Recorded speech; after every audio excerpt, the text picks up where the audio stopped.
There's a song on the official soundtrack of the criminally misunderstood masterpiece Deadly Premonition called Life is Beautiful.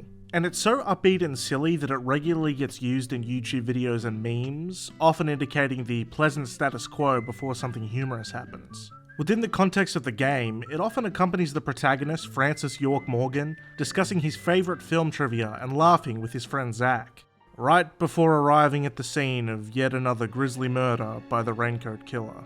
Deadly Premonition is a fairly shameless, yet loving homage to the TV series Twin Peaks, which also tells the story of a series of murders in a small American town. In the midst of depicting the gut-wrenching after effects of a community rocked by tragedy, Twin Peaks also depicts the daily lives of the town's inhabitants, replete with the joys and sorrows that anyone watching might expect in their own life. In that same way, the 2024 anime The Fable appears to be a crime thriller about a hitman on holiday, desperately trying to avoid committing murder in a town full of hardened criminals looking to take him down. And it is that on paper, but it also becomes so much more, and it all starts in the very formation of our protagonist, the titular Fable, now going by Akira Sato. What immediately sets the protagonist apart from all the trappings of an emotionless killing machine, a trope as old as time, is that he clearly has a personality under it all. He is an ardent fan of Jackal Tomioka, who by all accounts seems to be a profoundly unpopular comedian. He is severely sensitive to hot foods, and he has a bizarre fascination with being naked at home and sleeping in the bathtub, both likely hangovers from his training to become the legendary hitman we know him as. No matter how suppressed, there is a human being underneath. A person who took the time to hear the jazz that nature plays on a still night in the mountains, while having to fend for himself with nothing but a knife for days at a time. While it's unclear in the anime whether Akira has ever killed an innocent person, he is only ever shown killing people engaging in criminal behaviour. And we can guess that Akira's main source of work comes from assassinations for the underworld rather than private contracts with the average person. To that end, it is also unclear as to whether Akira personally places any sort of value on the concept of an innocent life, or simply sorts people into categories based on whether they are a target or not. On one hand, he goes far out of his way to rescue Misaki when she is trafficked by Kojima, simply because her smile makes him happy and he doesn't like it when she cries. At the same time, he does nothing but minor intervention against Kainuma's efforts to stalk and film her. Then, despite what he says, it seems that a deep sense of guilt guides almost all of his dealings with Hina, as he hopes to somehow right the wrong that he caused by accidentally putting her in a wheelchair. And while I am tempted to potentially chalk his guilt up to the fact that he failed as a pro by harming her, his insistent involvement in her life and desire to reassure her in times of crisis, in the face of violent threats, exceed simple utility and seem to be quite genuine. At one point, he puts his very life on the line to protect her from an exploding grenade. I find this particularly interesting because when Kainuma is extorted and killed, Akira expresses disappointment. Not because he had any great fondness for Kainuma, in fact he explicitly says that he's not sad about the latter dying, but because he was beginning to enjoy what a life that doesn't revolve around death has to offer. Kainuma apparently included. While all this ultimately does little to establish precisely how Akira values human life, what it does do is demonstrate the value he places on the life he is to live on his year off, and how pieces that may seem unimportant, like creepy workmates or getting a 100 yen pay rise, are still wholly necessary for the construction and enjoyment of that life, and are therefore things worthy of his protection. Even in living an unremarkable life, Akira aims to be a pro. The Fable exists as a work heavily steeped in irony. As much as it revolves around a hitman who can kill as easily as he can draw breath, and in fact not killing makes him less efficient in life or death situations, it is a show unapologetically preaching that life is worth living.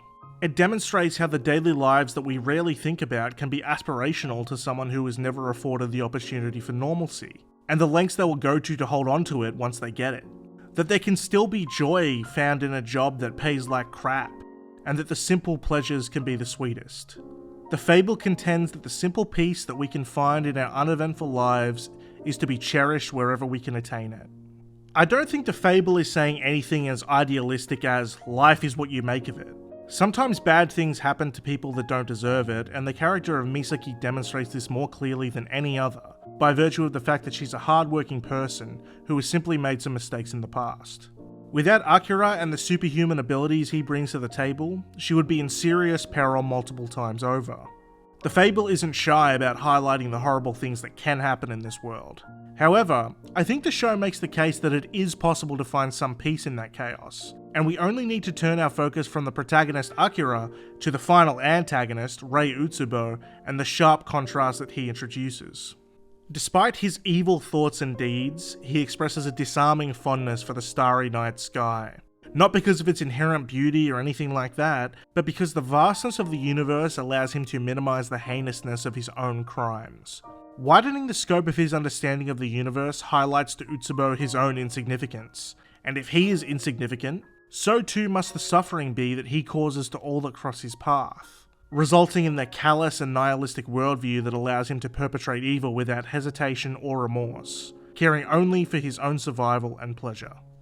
If we grant the Fable the theme of validating the inherent value of being alive, then we can similarly view Utsubo's philosophy leading to him to die like a dog in the mud, betrayed by his own ally, as a unilateral condemnation of those who revel in cruelty. We can see this as evidenced by the previous villain, Kenji Kojima, who steps out of jail with 3 million yen and a place in the Yakuza, who instead chooses to immediately secure a gun and coerce women into prostitution till, in his own words, the death. For Kojima, it's clearly not about the money. He had money and the backing of Ebihara with a reliable way to earn. Instead, he paid well above market rates for a gun so he could torture people who were unfortunate enough to cross his path, hurting their loved ones and humiliating them just to get them to heal. For both of these men, enriching themselves by being cruel to others is the entire point. Once again, the narrative disavows Kojima in no uncertain terms, and he meets his end at the hand of the one who cares for him the most in Ebihara. When given the choice between love, support, and guidance, and pursuing his sadistic desires, the show is very clear about whether or not he made the right choice, and goes to great pains to illustrate what that costs. The Fable is at once an enthralling crime thriller and a charming slice-of-life comedy. It contrasts the harsh and grim Japanese underworld with the pleasant and enjoyable chronicle of an unremarkable daily life, working for cheap, drinking with friends, and returning home to a meal with family and a loving pet.